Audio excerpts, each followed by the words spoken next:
Hi friends, நம்ம ஏற்கனவே criminal proceedings one by ஒன்னாக பார்த்துட்ருக்கோம். அதில் நம்ம லாஸ்ட்டாக பார்த்தது செஷன்ஸ் ட்ரையல்.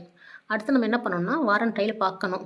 ஆனால் அதுக்கு முன்னாடி நம்ம அந்த கம்ப்ளைண்ட் சம்மந்தமாக பார்த்துருவோம். ஏன்னா வாரண்ட் ட்ரையலுங்கிறது பேஸ்ட் ஆன் ஒரு பக்கம் போலீஸ் ரிப்போர்ட்டு, இன்னொரு பக்கம் பேஸ்ட் ஆன் ப்ரைவேட் கம்ப்ளைண்ட். சரிங்களா?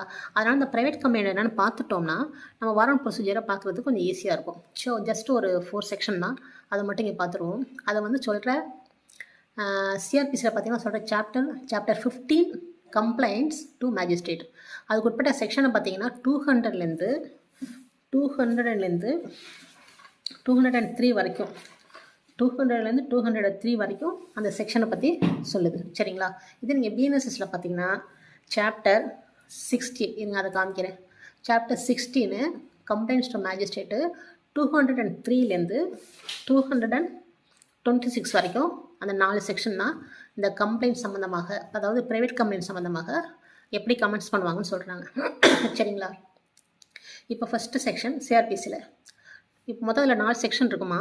இந்த 4 செக்ஷனில் ஃபஸ்ட்டு செக்ஷன் மட்டும்தான் பிஎன்எஸ்எஸில் கொஞ்சம் ஆட் பண்ணியிருக்காங்க. மற்ற எல்லாமே சேம் தான், அதனால் ஈஸியாகவே நம்ம அண்டர்ஸ்டாண்ட் பண்ணிக்கலாம். இப்போ 200 பார்த்தீங்களா?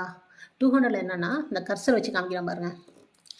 ஏன் மேஜிஸ்ட்ரேட், ஒரு மேஜிஸ்ட்ரேட் வந்து அந்த கம்ப்ளைண்ட்டை வந்து டேக்கிங் காக்னிசன்ஸ் எடுக்கிறதுக்கு என்ன பண்ணணும்னா சல் எக்ஸாமின் அப்பான் ஓத்தின் பேரில் அந்த கம்ப்ளைண்ட்டை மற்றும் விட்னஸஸை என்ன பண்ணணும், அந்த கம்ப்ளைண்ட் சம்மந்தமான அந்த சப்ஸ்டன்ஸ் இருக்கு இல்லையா, சுருக்கம், அது சம்மந்தமாக எக்ஸாமின் பண்ணி அதை வந்து shall be reduced in writing, எழுத்துப்பூர்வமாக எழுதி அதில் கம்ப்ளைண்ட், விட்னஸஸ் அண்ட் மேஜிஸ்ட்ரேட்லாம் கையெழுத்து போட்டு வச்சுக்கணும். சரிங்களா?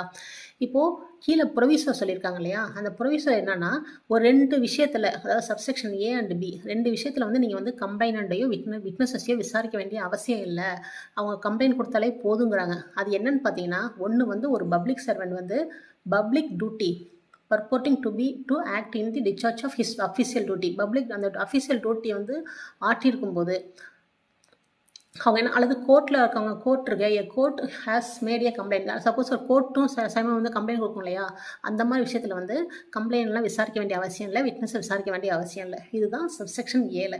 அதே சப்செக்ஷன் பிஏ பார்த்தீங்கன்னா இந்த 192 செக்ஷனில் வந்து கேஸை அனுப்புவாங்களே வேறு மேஜிஸ்ட்ரேட் கோர்ட்டுக்கு, மேக் ஓவர்னால் அனுப்புறது, அந்த மாதிரி டைம்லேயும் நீங்கள் வந்து சாட்சிகளையோ கம்ப்ளைண்ட்டையோ விசாரிக்க வேண்டிய அவசியம் இல்லை. சரிங்களா? இப்போ இது புரியுதா? அடுத்த ஒரு ப்ரொவிசர் இருக்குது பார்த்தீங்களா லாஸ்ட்டாக, அந்த ப்ரொவிசர் என்னன்னா, சப்போஸ் இந்த 192லாம் நம்ம விசாரிக்காமல் அனுப்பலான்னு சொல்கிறாங்க இல்லையா, சப்போஸ் இவங்க என்ன பண்ணுறாங்க, மேஜிஸ்ட்ரேட் ஒரு வேளை விசாரிச்சுட்டா அந்த எந்த கோர்ட்டுக்கு அனுப்புகிறாங்களோ அந்த மேஜிஸ்ட்ரேட் வந்து என்ன பண்ணலாம், அந்த